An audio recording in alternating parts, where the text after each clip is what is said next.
તો આગળ એક મોટા સમાચાર સામે આવી રહ્યા છે। આણંદમાંથી વલ્લભ વિદ્યાનગરના હોટલમાંથી જ્યારે આગ લાગવાની એક ઘટના સામે આવી છે। આગ કયા કારણોસર લાગી છે તે હજુ અનુમાન લગાવવામાં આવી રહ્યું છે। સાથે હોટલમાં ગેસનો બાટલો પણ મળી આવ્યો છે ને મળી આવેલા બાટલાની અંદર આગ લાગી હોવાનું અનુમાન સેવાઈ રહ્યું છે।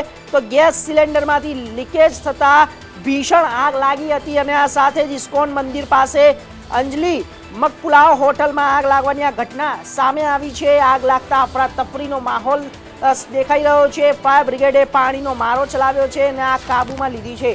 સદભાગ્યે આગમાં કોઈ જાનહાનિ થઈ નથી, પરંતુ આપને જણાવી દઈએ કે વલ્લભ વિદ્યાનગર હોટલમાં ગેસ સિલિન્ડરમાં આગ લાગવાથી ઘટના અત્યારે હાલ સામે આવી છે। આગ લાગવાની આ જે ઘટના છે તે સામે આવતા અફરાતફરીનો માહોલ મચી ગયો છે અને ગેસ લીકેજ થતા ભીષણ આગ લાગી હતી।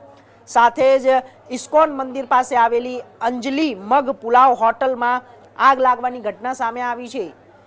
કયા કારણોસર આ આગ લાગી છે તેનું અનુમાન અત્યારે લગાવાઈ રહ્યું છે, પરંતુ પ્રાથમિક અનુમાન જે છે તે ગેસના બાટલાની અંદર ગેસ લીકેજ થવાના કારણે આ આગ લાગી હોવાનું અનુમાન સેવાઈ રહ્યું છે। સૌથી મોટા સમાચાર છે, આપને સીધા દ્રશ્યો બતાવી રહ્યા છે અને આણંદમાં જ્યારે મગ પુલાવ જે હોટલ છે વેચનારા, જ્યારે આસપાસમાં ગેસના બાટલાઓ પણ દેખાઈ રહ્યા છે અને અંજલિ મગ પુલાવ હોટલ છે ત્યાં આગ લાગવાની આ ઘટના સામે આવી છે।